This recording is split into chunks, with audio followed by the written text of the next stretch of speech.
What's up? Welcome to a new episode of Schmovie presents Marvel Schmarvel.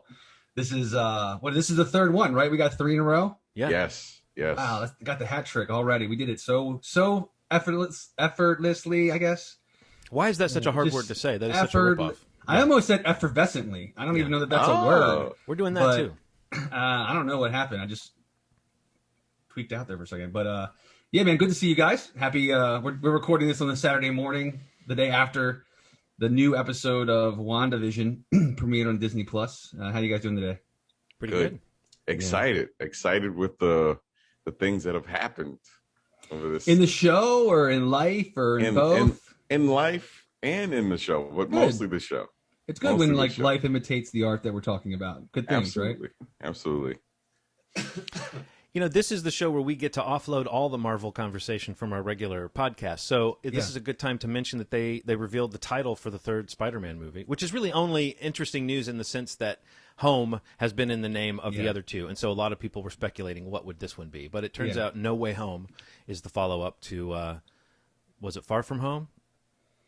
Yeah. Which was the follow-up to Homecoming. So yes. Yeah, Far From Home. Were there any favorites that they didn't use that you thought they might? I know I saw Steven Spielberg or Amblin tweeted something that said Phone Home. Yeah. Phone Home was probably my favorite. One. I think that was my favorite too.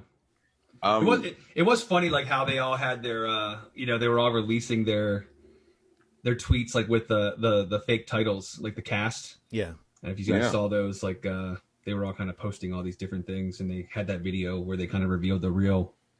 I love how it's become a joke how Tom Holland just basically like slips out and like says shit he's not supposed to. Yes. Every press tour for whatever the Marvel movie is at the moment. Right. Him not knowing something does not mean that like his response to any rumor is not valid because they may not have told him crucial information because he will say something. Yes. Yeah, because he easily will let it slip. I love like between him and Mark Ruffalo, like in this whole MCU press. When they kind of say shit they shouldn't, I love it. Well, there's like an innocence to that, of the idea that like they don't realize, they think it's just kind of neat. And so they don't realize, oh, wait, this is actually like a load-bearing secret that they're going to tease out in the marketing and, all that shit. And like I could ruin it if I just say, oh, yeah, it was great working with blank, blank, blank, and then it's like wait a second. This is a pretty interesting space for Tom Holland. This is his last contractual obligation to Sony to make this movie is Spider-Man. So, it's a big deal for the franchise just in general, it's the trilogy. And then also, Tom Holland's a free agent. So I'm hoping that they re-sign him. I'm hoping that he gets into the Marvel business for 10 more years, honestly. I think he's pretty great. I mean, it'd be a mistake not to, right? I mean, it'd be a silly mistake. Like a huge mistake. Yeah. Well, plus you'd kind of like to get to grow up with a Peter Parker for once. Absolutely. They've never in the movies gotten to do the sort of adult Peter stories, which just there's a whole other aspect to his character when he kind of loses that boyish charm and he's not the youngest smartass on the block anymore. So they're like to get to see him portray that, which again feels like the kind of thing maybe you get to do over time. Like my son today was just saying, do you think they'll kill Thor in the next Thor movie? And I said, I don't know that Chris Hemsworth would want them to kill Thor in the next Thor movie. I feel like Robert Downey Jr. and Chris Evans both wanted to leave. I think Chris Hemsworth would be happy playing Thor every few years. I agree. Yeah. And I kind of think this is the way. I mean, my hope is that Spider-Man is that way too, is that we get to, whatever they do with other versions, Spider-Gwen, Miles Morales, all these cool characters, they can give their own sets of movies. It would be cool to get like, mature Peter and like past his prime Peter all with the same actor, but who knows? Hugh Jackman did it for a long time. Maybe other people are gunning for that spot of like who's played this character over the most years, the most movies. Yeah. No, I think they should, and I think they will. He's definitely an all-around great choice for the character. As Peter, as Spider-Man, as break down all the different people that have played the character in movies. I think he's probably like definitely a fan favorite, and these movies are super successful. He has a great place in the MCU, and everybody just seems to like love him. So I mean, that's a good thing for him. I'm also kind of curious what he does outside of the Spider-Man character, because I mean, it doesn't seem like a lot of what he's doing, is doing that well. So like as we talk, just business and things like that, like.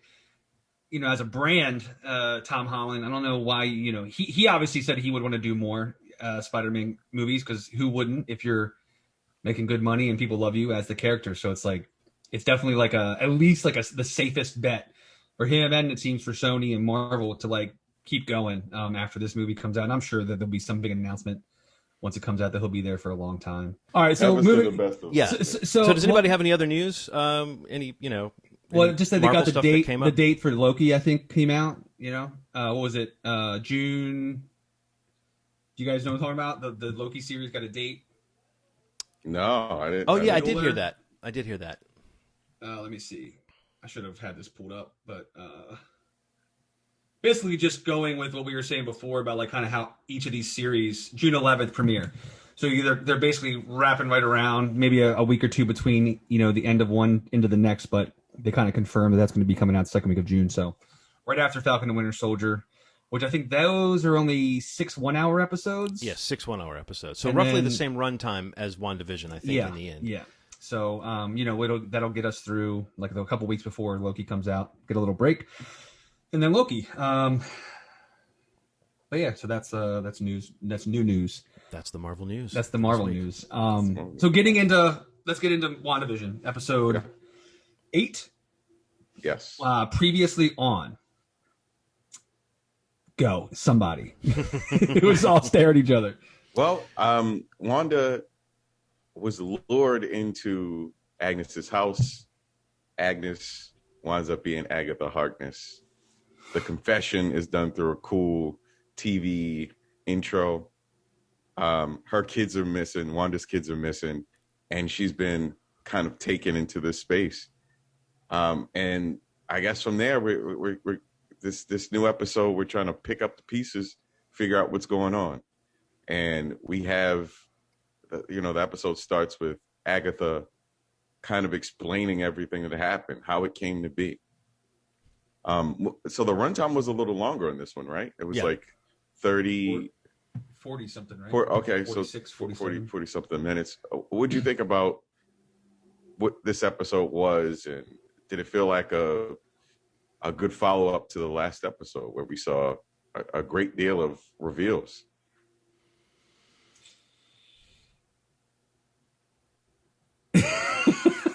Man, we just all take a little sigh, like, who's going to talk? I mean, I just think, like, well, the title of the episode's great. I mean, it's basically, couldn't have been better.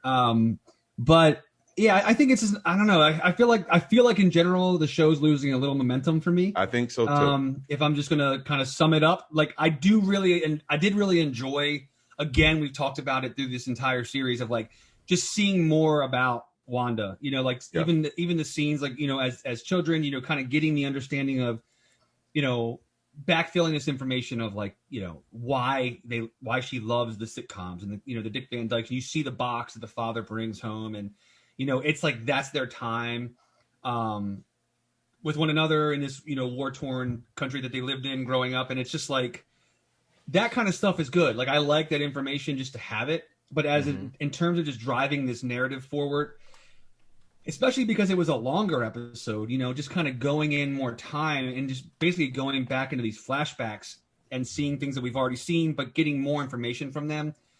It's good. It's fine. Like, it helps the story. It helps the character.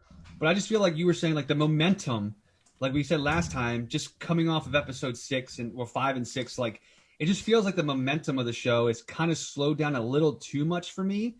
I do love the show still. I can't wait to see what happens with it. But I don't know, like, that this exploration by Agatha, like trying to find out, like, how Wanda did this or how she made this hex. I mean, you do kind of we get these reveals that, like, she did create it, that it, she didn't actually steal Vision's body, as we were told in earlier episodes. It's just like this idea of Agatha really kind of trying to understand and ultimately, I'm sure, like, gather, like, collect power, kind of like be able to see how Wanda did this, like this unheard of magic that I think she calls like chaos magic. And, it's just, that stuff is all great. Like, I like that stuff. And especially, again, I say it every episode, anytime we talk about Marvel stuff, like, I don't know the comics like you guys do. I know a little bit. But not this character especially. I don't know much about her or Vision. I don't feel like a lot of people were talking about Agatha Harkness before this. So I think that she was an obscure character that was part of a backstory, that was part of a particular timeline or storyline. But I do think that like what they do with the MCU all along is they pick these little things and they just use them if they feel like a cool thing they can use. So there's almost little to glean. Right. There's almost little to glean about them from how they were used in the comics. Right. And that's a good thing. And like, I agree. I like that. That benefits me. Like, and I feel like a lot of viewers that they really go after with these series, the whole motivation for using these to kind of tie the movies together or to be interstitials is a great thing because like, it doesn't, you don't need to know the comics, from what I understand. Mm-mm. And, even from the prior MCU entries, like you just said, John, like they take these characters, these concepts, certain story bits and beats and things like that, and they make their own thing with them. But I just think that, for being in general, like just for being a longer episode, for getting to spend so much time with Wanda and Catherine Hahn as Agatha, like she's great. Like I love every scene she's in, and Elizabeth Olsen is just like, I think she's amazing in this episode.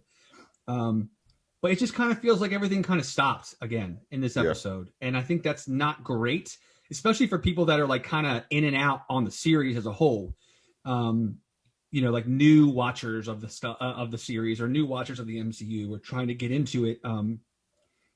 But I don't know. It's just kind of it's the same as last week. Like I feel like the people I was watching it with were like tuned out a little bit, and that worries me because the series as a whole has been doing such a good job of like expanding these characters. And I have no doubt that the implications will be big for the MCU, and that's what excites me. Yeah. But as a series, it just feels like it's kind of stalling a little bit.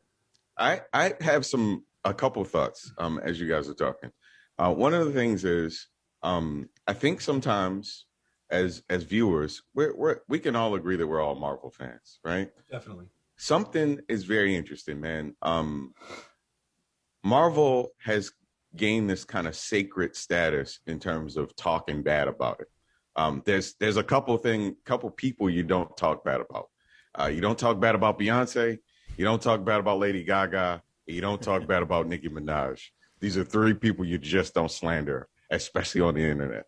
And sometimes the way that we talk about Marvel almost sounds like we're trying to look out for somebody. We're trying to protect somebody or not. We have to be completely honest, right? Yeah. This thing has had a momentum to it that's being stopped. Now, when Steve said it, I wanted to give it another episode because, sometimes it's just like this may be an isolated thing and then, it'll pick up the pace the next episode. But the fact of the matter is, I think this is bad editing. I didn't realize why, movies will kind of disperse memories throughout a show. And some of that is to avoid exposition dump. That's kind of what it is. Like to avoid having a chunk of story that's like one big flashback or a lot of little flashbacks. Yeah, John, I don't want to see 20 minutes of a thing that you could have sprinkled throughout the show and even maybe would have helped us understand why she feels the way that she does. Because obviously, so the idea is like this TV show that she's living in, we obviously know it's not real, right? Right. So that means from the start that it's not real. We know from the start. So that gives us permission to maybe scatter some of these memories that were kind of pushed on us on this episode throughout the show. And the fact that we have a dump the way that we had it today, and what's kind of stopping the momentum is the explanation, which could have kind of been spread out a little more. I'm not comfortable with the direction that it's going in. And that doesn't mean that I hate the show. It just means like they are not sticking to landing. And if this is any indication of how the rest of the shows are going to be, I'm a little frightened. Not because this is obviously good content. I just mean in terms of like formulaic sort of I feel like I'm on autopilot right now because we knew they gave us enough clues that we would know some of this stuff, right?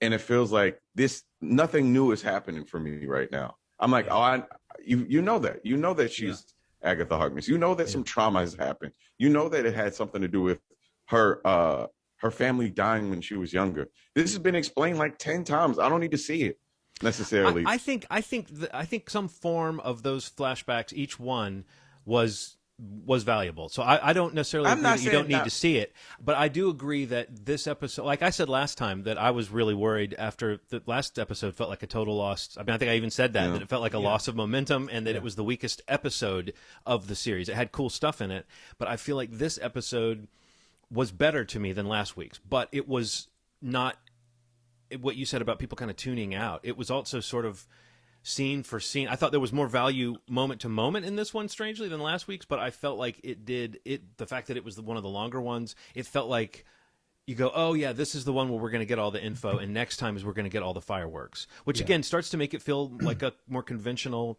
Marvel structure. And so it's like, I think on top of this kind of narrative momentum that they're losing a little bit, and maybe the rhythmic momentum they're losing, Ronald, according to what you said about the editing, I think that last week that started to show that, like, bringing the sitcom world and then the what's happening with Wanda world and the outside the Hex world, bringing those together, it felt clunky, you know. And this week felt more assured than that, but it also felt much more down the middle Marvel style. Like, it didn't have any of the real formal boldness that this show had from the beginning with the sitcoms. And I mean, and it also sort of over-explained things a little bit. It was cool seeing some of that stuff. Like, it was kind of cool seeing her drive into Westview and then, like, get the idea and kind of convert it. But it was also like, I don't know that I needed that. And I think that shot was useful only in the sense of it let you in on one fact, which is that, yes, most of the people that you've seen were living normal lives before this. I think that was useful. But I actually think the moment between her and Vision that was set during the Civil War era, I thought was a really good scene. Like, them laughing at a show together and, like, them showing a little more humanity, and you see once again how kind he is to her, and that just reinforces the relationship that we saw in Civil War. That's very sweet. And I love, he has that line. He says, "What is grief but love persevering?" Yes. Fucking A. I had to, like, I was like, is that Shakespeare or something? Like, is that already something famous? And I also thought if they had I felt like it was way too on the nose for the dad to bring in the DVD sets. Mm-hmm. But them sitting down to watch the Dick Van Dyke Show and then the bomb hits would have been enough. And I feel like that's an example of what you're saying, Ronald, and kind of what you're saying, Steve, is that yes, this is pretty good MCU material, and yes, this is like fun watching these actors get a little more scenes to do. But when you sit down to watch like a classic, great, especially in today's day and age, a great television show, it's just operating on a higher level than this show is on that level, on episode to episode, like quality control, editing, the smarts behind the writing and the editing and the chances they take. This show feels timid compared to like a great television show that you would watch today. Right. It feels bold compared to the Marvel house style. And so as it kind of teeters towards the Marvel house style with this plot resolution phase of the story we're in, we have to look and say, like, how interesting of a Marvel-type story is this? If this were a 2-hour movie, how interested are we in what's happening here? And I'm pretty interested. Like, it's a pretty good personal story about Wanda and her grief and everything that's happening. I'm sure we'll talk about the vision of it all in just a minute. But, you know, the stuff between Agatha and Wanda, which was the focus of this episode, I do think that it's middle-of-the-pack Marvel villain reveal stuff. It's not bad. It's not as good as the very best. I think Kathryn Hahn is doing a great job with what she's given, but in this episode, she had to carry a lot of weight, like stitching together these flashbacks. Elizabeth Olsen was great in every one of those scenes, but man, you hit the nail on the head, Ronald. Dole those scenes out like at the beginning of every episode or something over the course of the season, Better Call Saul style, you know, and actually let us put it together, because I mean, I hadn't even thought about what you just said, because I was thinking, well, I know that they structured this season around the reveal, and so they didn't want us to be thinking about these things that would have given it away. But we never bought into this reality. So what would have been the harm in teasing out a few details outside the reality to show us like what we're building towards? Because it does feel a lot like that cool sitcom structure that some people really liked. That was all just Agatha waiting. I mean, you know, it feels, and you said, Steve, the whole goal of, I want to find out how you did what you did. By the time we got to the end of the episode, that had some weight to me. This idea of like, oh, how did she do what she did? Yeah. What is the Scarlet Witch? Or what is Wanda's power set? Similar to the way the Vision. What is he? What makes him the Vision? Is it the Mind Stone? Is it the Norse magic? Is it Ultron's, programming? Is it Jarvis? Like what? I think both these characters have a big question mark around them. And this episode came close to like teasing out what is the Scarlet Witch. I think that's cool. But it really felt like, boy, we totally put the brakes on the story to get you this information, and now we're going to jump back into the story. And I just feel like, again, a TV show that did that, you would say, this wasn't the best way to do this, you know. So I don't know. I think you're right, Ronald. We shouldn't be holding Marvel to a different standard than we hold other television, just because we're excited to get the sort of soap opera part of just what happens next. Yeah, I want to see a fan edit of this show. I know this sounds weird, but like I want to see somebody take the time to kind of condense this story, because it is a really good story. It could be a 2.5-hour movie that would kick ass. It could be a two. I'm telling you, in a month or so after this comes out, we're gonna get a fan edit. Somebody's gonna mesh this together in a way. Because the thing is, all the footage is there. All the things that make this thing good are there. Yeah. It's just the order that they're doing things in is terrible. If we're talking about comparing, every year we list our favorite TV shows. This would not be in the top 10 of that if we're talking about quality of delivery of the story. Now, if there are other things that factor in. Like, obviously, this is in the Marvel world, but I have a problem with the last two. And I was trying to fight it when Steve said it. I was like, man, Steve's actually, I think I was the one who came out hard last time for this episode. Yeah, so you got real hard. You went real hard on me. You like, because you started saying maybe it was lame on purpose, and I was like, no, I don't think this was lame on purpose. I think there's lame on purpose with some of the sitcom stuff, but I think you can tell when like that control of just like what passes for great television, like it's slipping a little bit. Yeah, man, we can't relax that standard because it's Marvel, and I think. What you two were getting at is something I just wanted to forgive this episode to see if it would, if it would come full circle to the next episode, and it hasn't. So I'm very afraid. No, now let me ask you a question. Now that you see that the pacing of this, how do you feel about them not having the same properties as the Netflix Marvel stuff? Like, so the idea was like they were taking the properties back so that they could make their versions of it. So, better, for lack of a better term, they would do their more in keeping with the movies. I think I think that's the division you're talking about, that we as people who are trying to, not so much be critics. I don't think we think of ourselves that way, but we are trying to have critical thought when we talk about this stuff. Yeah. And are we judging this against entertainment as a whole, or are we judging it against the MCU? I think we have a spinoff that's about the MCU, so it's like we obviously are willing to judge it on its own terms. But yes, there is a part where you'd say, I feel the same way about Mandalorian and Star Wars. It's like it gets bumped up a letter grade by a lot of folks or more because it is not bad Star Wars. You know what I mean? Right. And I think if you really look at Mandalorian against most television, I don't know that it would be in my top 10 of like awesome shows either. And it's an amazing production value. It's a lot of the same qualities. I just think some of this stuff is, I don't know, it's created under the auspice of the brand and not necessarily going for the same kind of, you watch a show like, I don't know, like Ozark or something like that I'm like really excited to see it come back. And I'm excited to see what form those episodes take. Better Call Saul. I'm excited to see what form those episodes take.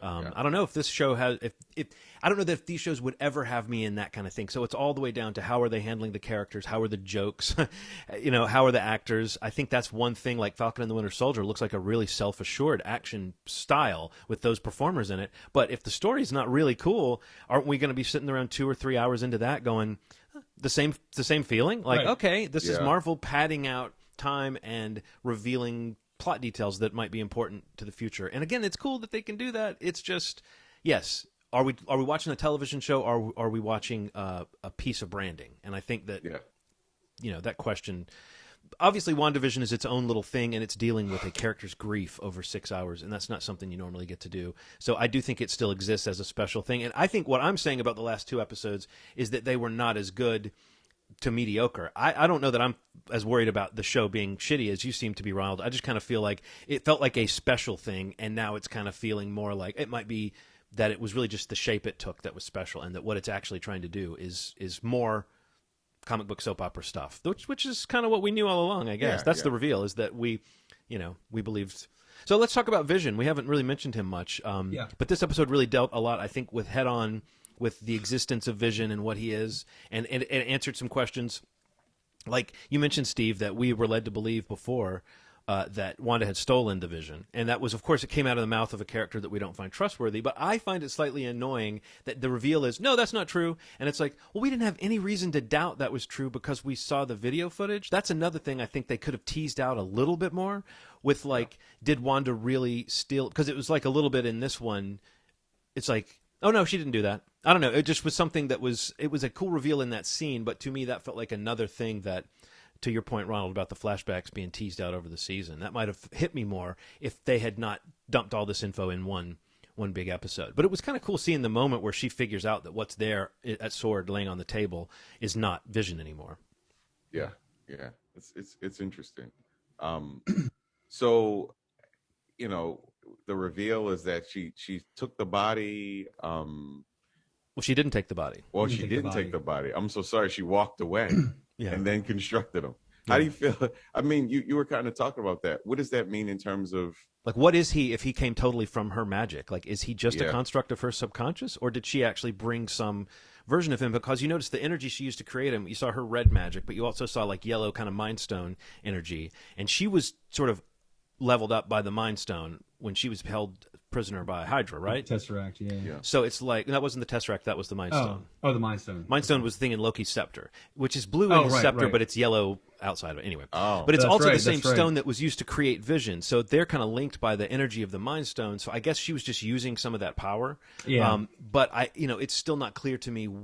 I mean, again, Vision was a crazy amalgam of things. So, you can't recreate the circumstances that made him very easily, and we still don't know quite what is his soul, what is his spark.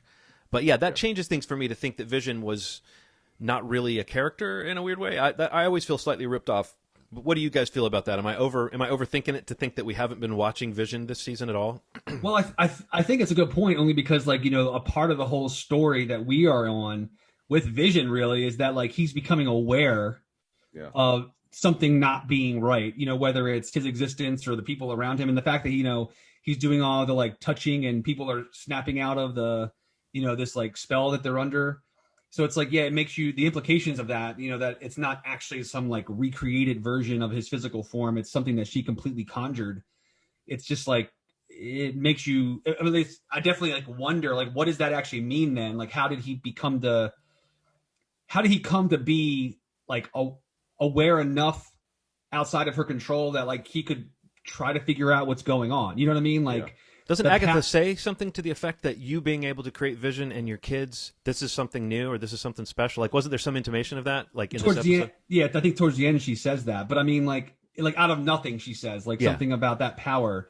And it just makes you. I'm very curious, what that means for that character. And I mean, one of the problems, really, again with this episode, sort of like last week, but more so this episode, is that you kind of we don't see a lot of the characters that we've seen so much through the whole season, this whole episode. We don't see anybody, no Jimmy, basically. Nobody. Monica, nothing. Darcy. And so this, you think back to scenes where Vision's trying to leave the Hex and you see him dying again. It is an interesting, that wrinkle is I think kind of cool, the idea that she's done something that hasn't been done. Mm-hmm. And that's kind of what has lured Agatha to her. To explore that with her. So yeah, I'm curious what that all means in the next episode. Hopefully when we get back to seeing these characters and you probably get to this big, like you said, the fireworks episode, the Marvel fireworks. But a beam shooting from the ground up into the sky. Surely we'll get that at some point. That'll do it. A portal to something. But yeah, I don't know. That's I'm curious to see what that means. I mean, just because it hadn't been, you get the impression that it's something different that hasn't been done before. But the other part of Vision is the whole stinger at the end, mid credits reveal. This new Vision, this white Vision that's really just been reanimated with the energy from that they've been capturing from the drones, I guess. Is that right? From the Hex. Yeah. Well, right. Yeah. Hex energy. Right. Yes. Yeah, they're pulling it out from these drones. Right. Yeah. I mean, what that ends up So it's being. still Wanda's magic. So there is still reason to believe there's something about that version. But we also saw that she basically walked away from that version saying he's not in there anymore. Right. So it makes me think what can he be? Now, this is the sort of, last time we were talking about, Agatha Harkness as the kind of comic book reveal. But this time, this is the reveal of White Vision or this kind of new form of the Vision. And in the comics, they did have a Vision that returned in that form. It came out in 1989, and I think it was issue 45 of West Coast Avengers where he debuted. And the premise was this new form of the Vision. He's back from the dead, but he doesn't have any of his memories. He doesn't know Wanda. Wow. He doesn't have the relationships that he had before. I think that could be a heartbreaking end to this series if White Vision is essentially the Vision brought back. I mean, that's essentially the Vision and he's back, but he's different. And then the Vision that loves Wanda and has gone through this process of grieving with her, basically either dies with the hex or sacrifices himself when the hex goes out or something. I could see that being where they leave us. That Wanda has discovered this new power set. She's now connected to the world of witchery. Doctor Strange might be interested. Supposedly she's playing into that. But I could see, like, we lose the good Vision we've been watching all season, and we're left with new Terminator Vision, who's just around to potentially be reintegrated with his old self one day. But I just don't see them missing the opportunity to, like, or it would be a missed opportunity to not give us a sort of Empire Strikes Back style ending where Vision's back, but he's not really like he's back, but Wanda doesn't get to have him. You know what I mean? Yeah. And the Vision that we love is, once again, as you said, Steve, he's died in a heroic way. That would just be heartbreaking. Another time. I'm fresh off of watching Wonder Woman 1984, and I can't help but draw parallels between the two storylines where two heroes are wishing back, wishing back a person and imagining them as in a form that they are presently not in. That made me feel weird. That I had just come fresh off of Wonder Woman. I watched WandaVision, and I'm like, man, this is great. And then the reveal that she's kind of conjured this man up, I'm like, this is awfully similar, but slightly different than Wonder Woman. That's not a good thing to me. But hey. I'm saying this. I'm not done with the show. I know it sounds like I'm just hammering home that I was a little frustrated, but it was a little strange that it felt like there could have been this cool explanation for why it happened, and then it's just like, oh no, she conjured him up. She just made him up the way that Wonder Woman did in 1984. She just kind of. She did her version. I think it's more earned, honestly. I feel like how she created Vision is a cool thing, honestly, the way they revealed it. I think it's more just that it sets us on this path of, have we ever, this season, have we really seen Vision? And I don't know. I mean, who knows if the Vision she conjured up using her magic isn't in some way more him than the version that Hayward Sword was able to bring back. We just don't know yet. But I do think Vision versus Vision is a likely scene we get next week, and that'll be pretty cool if they stick the landing with that. Do you think the next episode is just going to be big fight scenes and CGI? What? I hope so. I sure hope so. I need some action. He needs something. Yeah, I was going to say, he needs something. Yeah. Do you think they kind of just introduced Monica Rambeau to set up whatever's happening in Captain Marvel, and that we're not going to get much more with her? We haven't also talked about fake Pietro. We should address that. But my Monica Rambeau question first. Like, what? Do you think that she was in this show as introducing this new character thing, or do you think she's going to play a big part in the next hour, which essentially should be the thing that wraps up everything? I hope she does play a big part in the next hour. But yes, I do think that this is a cool way to introduce a character that's going to be in Captain Marvel. It just feels like, her quick evolution in this couple episodes has been really fun to watch. And the interactions between her and Wanda have been intensely good to me. If I could pull anything from the show, Wanda and Monica's interactions throughout the show have been really cool to me, and that's what I love. I love Wanda and Vision, and Wanda and Monica, and those are the parts that I'm just like, obviously Agatha Harkness as well, but specifically those two pairs of relationships have been really special to watch. I've enjoyed Jimmy Woo in a lot of his scenes too. Oh yeah, he has good rapport with people. But we missed him this week as well. I mean, that's another thing that hurt this week. I think was feeling like we lost that grounding. I agree with you, Ronald. And I was going to say, I think one of the things that made me so excited about Monica Rambeau when the show started was how good her moments with Elizabeth Olsen were. The fact that there's something about seeing characters address that history head on and talk to her. That especially when this show started, that was kind of thrilling. Now we're kind of mired in all that stuff. And so, Pietro, let's talk a little bit about that. Like, did they just explain it away completely in this episode, or do we still have the question in our minds of why does he look like that? Is that just an in-joke for viewers, or is that something that's, does he actually hint at any kind of multiverse action, or was that just a visual joke for viewers? I don't know. Well, speaking of which, we actually have a theory based on fake Pietro that came via Topher on Twitter. Fake Pietro, Agatha didn't say she created him, that she possessed him. Yeah. What if he had what if she sent him in to help Wanda, and Doctor Strange sees into the hex and picks Pietro out of the multiverse to be a comforting presence for Wanda, and Agatha interprets that. Intercepts that and possesses him. So that's a theory that was kind of thrown out there. So what do you think about the idea that maybe fake Pietro was actually a person who was, kind of plucked out of the multiverse, possibly by Doctor Strange, to help her, to help Wanda, and Agatha was just like, nope, converted him. I don't think they've dramatically introduced the question of who pulled him out of the cosmos enough. I think that they answered the question of, was he acting under her control, or was he totally like I thought maybe Agatha was basically created him and was posing as him, but we found out that she can't do that. She can't create convincing life the way that Wanda can. Right. So the question, I think it's still that Wanda generated him, pulled him from the cosmos somehow, maybe under someone's direction, or and then Agatha controlled him. I still think why he looks like that is a question that is open. But yeah, I think it would almost be weird if Doctor Strange had too much of an explanation. I feel like we might see him next week, honestly. But I think so, it might. Too. I think it might be a last moment or a mid-credit scene or something, as opposed to like him showing up at the beginning and having an info dump. That just feels. I don't know. That just doesn't feel very smart dramatically, and I think they have structured this season better than that. Like, I do believe they've at least pushed it off to where this last episode can be all about fighting, destroying the Hex, resolving that plot line, freeing the people of Westview, Vision versus Vision. I mean, there's a lot of stuff that sounds exciting that this episode can have in it. Yeah. But I just don't know if there's room for, like, Doctor Strange to say it was me all along. They already did it was me all along with Agatha. That would feel like maybe one too many. That's too much, yeah. I am curious. Yeah, I mean, I for all the information that we have, the only thing is still, like, why does he look like that? I mean, I think the idea that she could just have created him because, like they make a comment that, like, his body's in another country with holes in it, just like Vision is in, or was in a lab and she left it. Like, it's not physically there. Like, some of these characters are physically there. They just changed over and they're under her control in a way. But, like, this is a character that, I don't know that that's a physical person that looks different.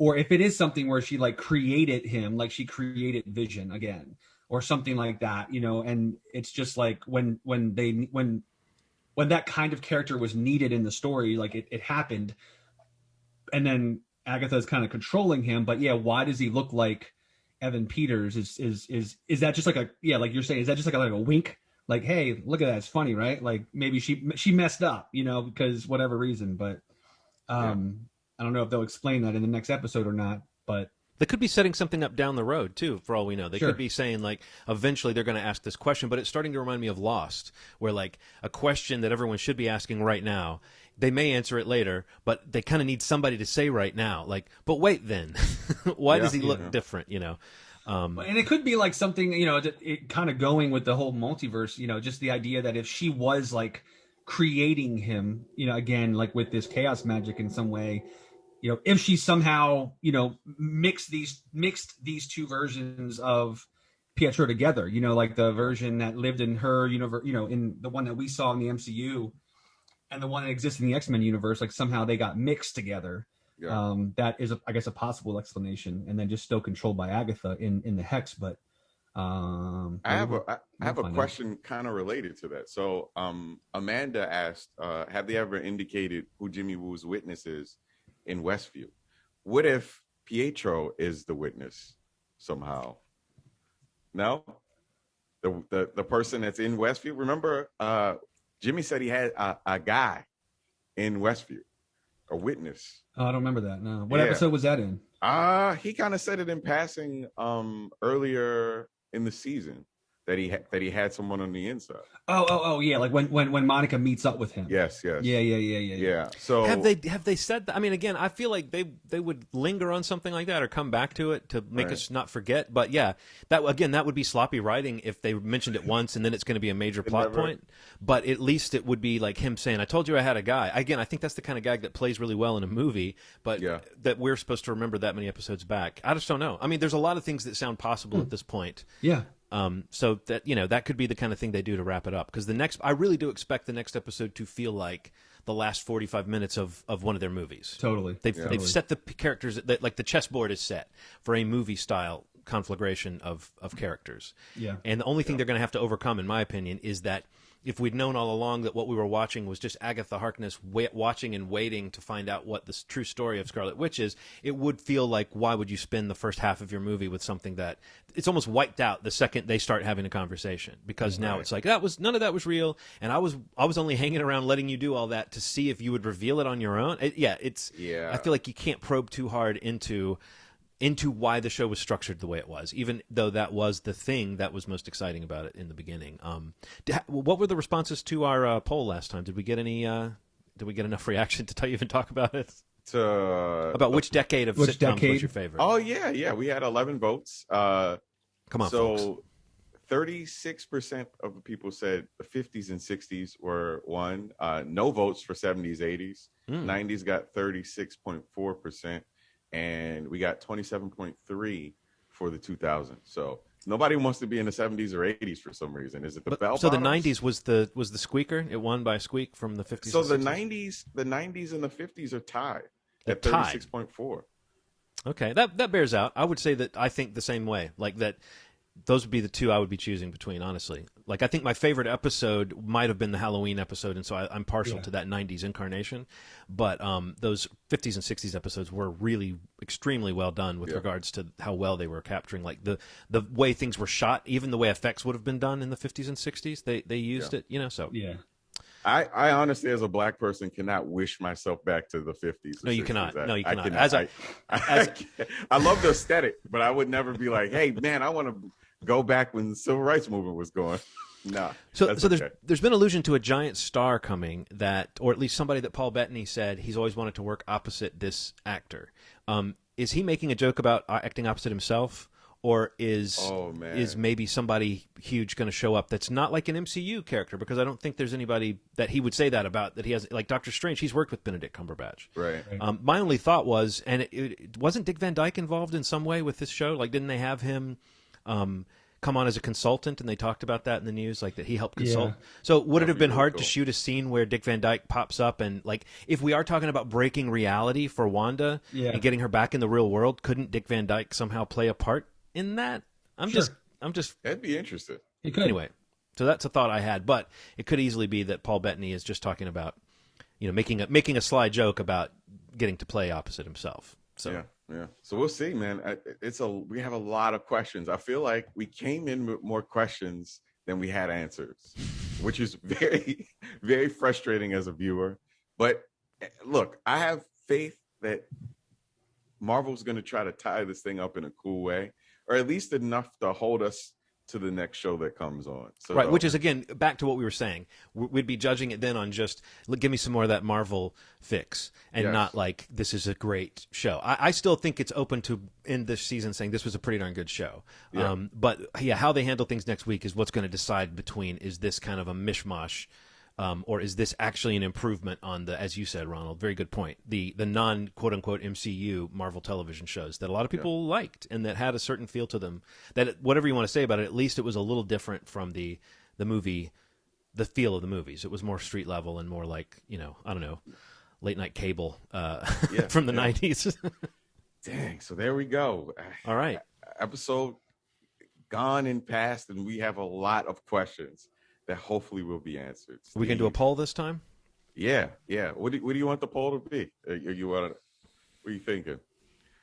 Will things get resolved? Or maybe we can ask a specific question. I don't know. I'm curious to see. What about who the big star could be? Oh. Maybe we can say what world they're from. Like, are they from the X-Men world, from the Fantastic Four world, from maybe we can ask it that way. From the TV land world. Yeah, from the TV land. Interesting. Yeah, that would be interesting. Like, that's a good thing. But we have to if we're going off the Paul Bettany quote, then it's somebody he hasn't worked with yet. So just guessing other MCU characters for that wouldn't quite fit. And if there were another question I have, it's just, what is going to be the state of Wanda at the end of this show? Is she going to be sort of a villain? Is she going to be back to herself and sort of over it, or is she going to be, some undefined state? Because I do think that's the other thing we have to look at, is this show's about her grief. Is it going to end with her having processed it, or is it going to, end with her under the influence of something, negative. I don't somehow see them ending it with her in a villainous spot, but that could easily be the thing that kicks off Doctor Strange too, if she is like unhinged, kind of Dark Phoenix style. So Well, in 6 days we'll know. Yeah, 6 days we'll know, and then we can stop wondering. Yeah. And if more than 6 people don't listen to this episode, in 6 days we might record our last episode in Marvel Schmarvel. So, folks, if you're enjoying this and you want to see more of it, you want to see like my mantle and Steve's candles and Ronald's window more, we'll keep it coming if we think people are watching it. Are watching, yeah. This is just watching though. You can put this on and then walk away, so you can just listen to this. But So movieschmovie.com is our website. Facebook.com/movieschmovie. Twitter.com/movieschmovie. Instagram.com/movieschmovie, if you didn't guess. But yeah, this YouTube channel that you're watching this on, or wherever you're linked, possibly watching this through, if you want to subscribe to the YouTube channel, this is a series. The Marvel piece of it is going to be only on YouTube. But our weekly podcast you can find on any podcast platform, Apple Podcasts, Spotify, any of the popular ones out there. We should be there. But if you want to check out the podcast, we kind of recommend people going to the pod.link/movieschmovie. It's like a landing page where you can kind of jump off into any of the podcast apps that you might prefer. You can kind of get to them all from there, or just listen to it right on that page on your mobile device, your home computer, whatever you want to do. But it's a pretty nice site. Again, that's pod.link/movieschmovie. And you guys got anything else you want to mention before we wrap it up? No, I think that's it, man. Cool. Well, we'll see you guys next week for the season finale of season 1. Hopefully, maybe there's more. I don't know, of Wandavision. And yeah, we'll see. As always, you've made our day. I don't know how to. We're using. I still think you're our Aunt May. Is the way. Yeah. As always, you're our Aunt May. There it is. I don't know. That works for me. I'll see you guys.